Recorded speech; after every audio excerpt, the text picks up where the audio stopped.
mencegah stunting itu penting melalui perencanaan keluarga. Stunting adalah kondisi gagal tumbuh pada anak, balita, akibat kekurangan gizi kronis. Penyebab stunting ada dua, yaitu yang pertama, kurangnya asupan gizi yang berulang, yang kedua, pola asuh yang tidak memadai. Ciri-ciri anak stunting yaitu memiliki tingkat kecerdasan yang kurang maksimal, lebih rentan terhadap penyakit, dan di masa depan dapat berisiko pada menurunnya tingkat produktivitas.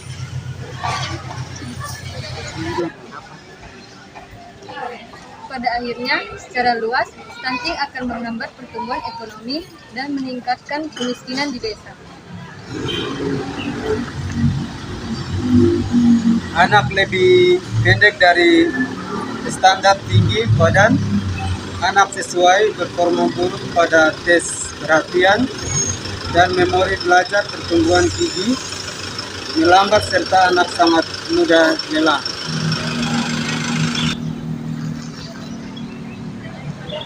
Dalam pencegahan stunting melalui seri-seri hari pertama kehidupan berawal dari masa kehamilan, masa lahir, masa 6 bulan, dan masa 2 tahun. Dengan pantau pertumbuhan balita di posyandu memenuhi kebutuhan gizi ibu hamil, memberi ASI eksplisit hingga bayi 6 bulan, serta penuhi makanan pendamping ASI dan nutrisi gizi yang cukup pada anak hingga masa 2 tahun. Tingkatkan fasilitas sanitasi, gunakan jamban sehat, buang sampah pada tempatnya, cuci tangan dengan sabun, memenuhi kebutuhan pengelolaan air bersih, dan selalu menjaga kebersihan lingkungan.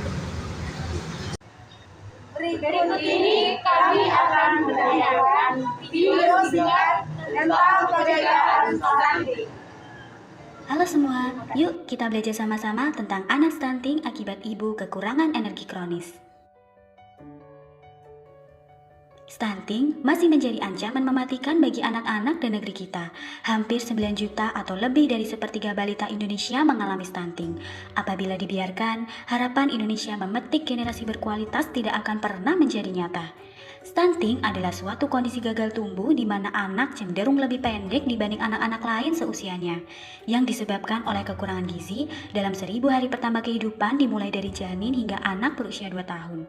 Di samping itu, stunting juga dapat disebabkan oleh faktor ibu, yaitu ibu yang mengalami kekurangan energi kronis atau KEK. Kekurangan energi kronis merupakan keadaan kurang nutrisi di mana ibu mengalami kekurangan makanan yang berlangsung lama sehingga menimbulkan gangguan kesehatan. Bahaya stunting amatlah jelas. Selain meningkatkan angka kematian bayi dan anak, perkembangan otak dan fisik balita stunting menjadi terhambat. Mereka rentan terkena penyakit. Akibatnya, anak stunting menjadi sulit berprestasi. Ketika dewasa pun anak stunting mudah mengalami kegemukan, sehingga berisiko lebih besar terserang penyakit jantung, diabetes, atau penyakit tidak menular lainnya. Namun, masih ada harapan. Demi menciptakan generasi emas Indonesia bebas stunting, para calon ibu dan ibu hamil dapat bekerja sama bersama pemerintah dan berbagai pihak lainnya dalam mencegah anak stunting akibat ibu kurang nutrisi. Bagi para calon ibu, ayo cegah kurang nutrisi dengan sigap. S. Siapkan kehamilan dengan baik, yaitu pada usia ideal kehamilan 21 hingga 35 tahun. I. Ingat selalu pantau status gizi dan kesehatan. Status gizi berhubungan dengan berat badan dan tinggi badan. Berat badan berlebih dapat menurunkan kesuburan, adapun kekurangan berat badan selama hamil meningkatkan risiko 2 kali lipat untuk melahirkan bayi stunting. G. Giat pantau ukuran lingkar lengan atau lila. Ukuran lingkar lengan di bawah 23,5 cm menandakan seorang wanita menderita kurang nutrisi. A. Atur pola istirahat cukup serta hindari alkohol serta rokok. Selain itu, hindari pula konsumsi daging, sayur, dan telur setengah matang atau mentah serta kafein seperti kopi. Dan P. Penuhi asupan gizi seimbang seperti asupan protein yang dapat diperoleh dari telur, daging, ikan, tempe, tahu, dan kacang-kacangan, asam folat yang dapat diperoleh dari sayuran hijau, zat besi yang dapat diperoleh dari telur, hati, daging, bayam, dan brokoli, serta vitamin dan mineral yang dapat diperoleh dari sayur dan buah-buahan. Bagi para ibu hamil, Ayo cegah kurang nutrisi dengan kilat. K. Kuatkan dukungan keluarga untuk ibu hamil. Keluarga terutama suami dapat memberikan dukungan fisik dan mental bagi ibu hamil. Dukungan fisik misalnya dengan memastikan terpenuhinya asupan nutrisi ibu. Adapun dukungan mental misalnya dengan menemani ibu melakukan kegiatan yang disenangi atau rutin melakukan sentuhan pada perut ibu.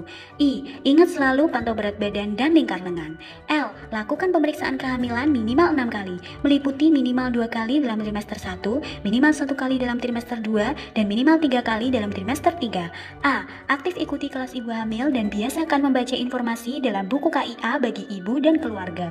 Dan T. Tingkatkan konsumsi makanan bergizi seimbang. Jika ibu mengalami mual muntah selama awal kehamilan, keluarga dapat membantu mencari jenis makanan yang tidak menimbulkan mual, seperti makanan atau minuman yang mengandung jahe. Selain itu, ibu hamil yang mengalami kurang nutrisi dapat ikut serta dalam program pemerintah yaitu pemberian makanan tambahan atau PMT. Jadi, tunggu apa lagi?